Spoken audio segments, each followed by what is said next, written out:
فصیح آپ نے کہا کہ ضعیف سے کنسیڈر کر سکتے ہیں.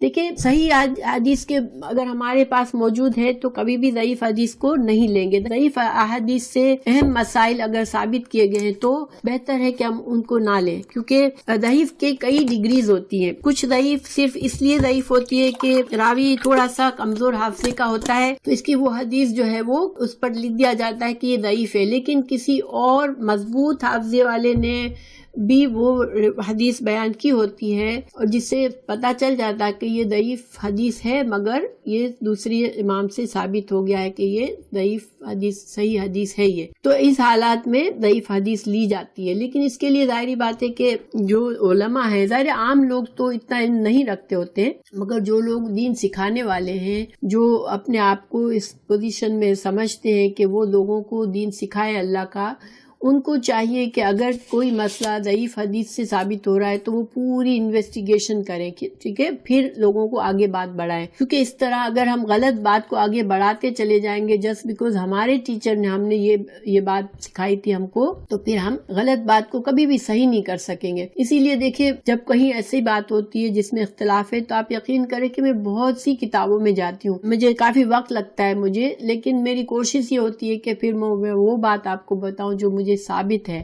جو بات مجھ سے ثابت نہیں ہوتی، مجھے لگتا ہے کہ اس میں شک ہو سکتا ہے، یہ ضعیف حدیث سے ثابت شدہ بات ہے، تو پھر میں اس بات کو بتانے سے گریز کرتی ہوں. اور انشاءاللہ یہی طریقہ ہمارے لیے احتیاط کا پہلو ہے کہ ہم جس بات میں ہمیں شک ہو جائے کہ اس میں یہ اوتھینٹک بات نہیں ہے تو بہتر ہے کہ ہم اس پر عمل نہ کریں اور ہم انتظار کریں جب تک ہمیں صحیح بات نہ پتہ چل جائے. دیکھیں اللہ تعالیٰ ہماری غلطیوں کو معاف کرنے والا ہے، ٹھیک ہے. یہ نہیں ہے کہ اللہ تعالیٰ ایک مخلص مسلمان کو بس تاک کر بیٹھا ہے اللہ تعالیٰ کہ بس میں اس کو پکڑوں جہاں غلطی کرے. نہیں، اللہ تعالیٰ بہت مغفرت فرمانے والی ذات ہے اللہ کی، اور یہ ہمارے لیے اللہ کی رحمت ہے. لیکن ہمیں اللہ تعالیٰ نے ساتھ ہی ساتھ یہ تعلیم بھی دی ہے کہ دین کا علم سیکھو. جس حد تک قرآن اور حدیث کا علم پراپر جب تک ہر مسلمان نہیں سیکھے گا، جب تک یہ ہماری فرقہ واریت اور ہمارے اختلافات نہیں ختم ہوں گے. ظاہر ہم گھر میں بیٹھے ہوئے لوگ ہیں، ہماری اتنی ریسورسز نہیں ہیں، ہمارے پاس اتنا وقت نہیں ہے، ہمارے پاس اتنی ذمہ داریاں ہیں. جب بھی اپنی وسعت کے لحاظ سے اپنی جتنی حد تک ہمارے اندر وسعت ہے، ہم بہترین کوشش کر کے اس دین کو سیکھیں تاکہ انشاءاللہ ہم آگے ہم سے جو کوئی سیکھے گا وہ انشاءاللہ صحیح سیکھے گا.